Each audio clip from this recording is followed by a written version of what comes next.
Morning, everyone. Good morning, Rabbi. Good Chodesh Tov. We are learning Mishna Yoma, Perek Gimel, Chapter 3, Mishna Beis, Mishna 2. Now, yesterday, Mishna, we learned how one of the Kohanim would go up on a high area in the courtyard of the Beis Hamikdash to see if daybreak has come. There were two opinions. There was an earlier stage when there's for some light. According to the other opinion, the announcement was that the entire eastern horizon had lit up. Okay, but the bottom line is this is what the Kohen used. This was the process that you used to do, and this was done on Erev Yom Kippur. It was done every day. Now the obvious question is Mishna Beis, Lama hutzrichu lakach? Why do they need all this for? You have to stand in a high place to see that it's daybreak. You can stand on the ground and also see if it's daybreak. Why was it necessary to have to go up to a high area in order to do that? So the answer is like this. Shapam achas ala ma'ar halavana. It once happened, and the art scroll adds, on a cloudy night, that moonlight rose in the east just before daybreak. Okay? Moonlight rose in the east just before daybreak, and it was a cloudy night. The Dimor Sheher Mizrach, and they thought that the moonlight was actually daybreak, and because of that, b'shachatu es hatamid, they went and they slaughtered the morning tamid, the morning daily sacrifice. Then they realized the mistake. And then they have to take an animal and take it to the area where disqualified sacrifices are burned. Basically, they messed up. Therefore, because of that, they instituted from now on to look from a high place to make sure that the light was from the sun and not from the moon. That was that's why that was the process of going up on the high place. It wasn't just to see daybreak; it was to make sure it's daybreak and not the rising of the moonlight. Now, they bring down here something very interesting from the Bar Tanura. Actually, this mistake cannot have been made on Yom Kippur, which is the 10th day of Tishrei, because the moon rises in the east at daybreak only toward the end of each month. Don't forget that. Okay? Say it again, please. The moon rises in the east at daybreak only toward the end of each month. That's a fact. So it couldn't have happened on Yom Kippur, this mistake. This story didn't happen on Erev Yom Kippur. You know, right now we're talking about Erev Yom Kippur. What's done on Erev Yom Kippur? And as we said before, these things weren't just done on Erev Yom Kippur. They were done every day. But right now, our focus is Erev Yom Kippur. And therefore, so the point being made is that this mistake we're talking about was not a mistake that was made on Erev Yom Kippur, because it couldn't have happened then. Rather, it happened a different time, they say.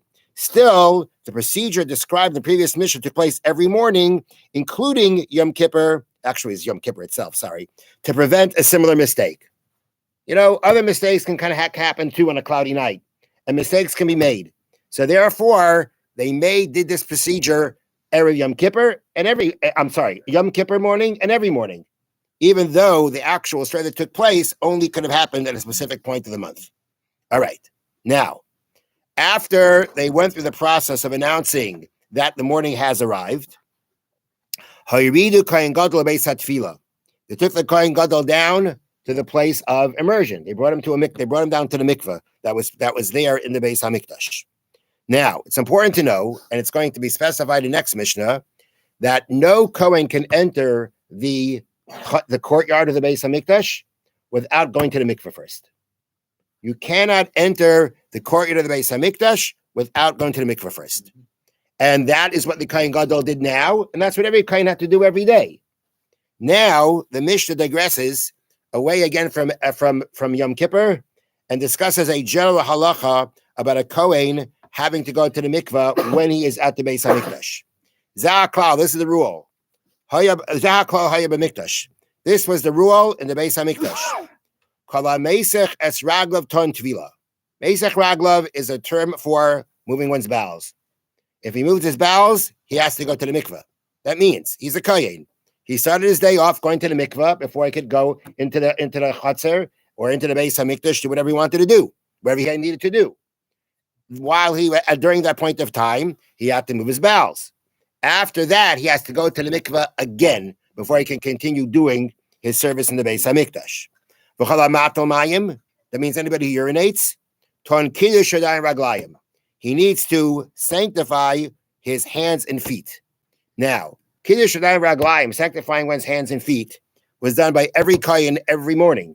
Again, every morning before serving in the Beis Hamikdash, you had to go ahead and you had to sanctify your hands and your feet. And it was done at the kiyar.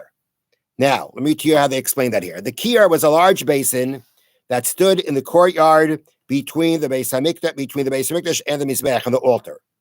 Water flowed out of it through faucets. A kohen had to sanctify his hands and feet stood next to the kiyar, placed his right hand on his right foot and his left hand on his left foot, and he rubbed his feet with water that flowed onto them from the kiyar. He opened the faucet, the water came down, and as it came down his hands and feet, he rubbed his feet with the water. Okay? Now, in fact, a kohen may not begin serving in the Beis Hamikdash for washing his hands and feet with the water from the kiyar. Before any time the kohen does any kind of avodah, he has to do that. Our Mishna is talking about the kohen did that, and then he had to urinate. He has to do it again. That's the point the Mishna is saying. You had to run to the mikveh again, though. No, that's not for urinating. Only for moving his bowels. Oh, all right. How far up his feet did he?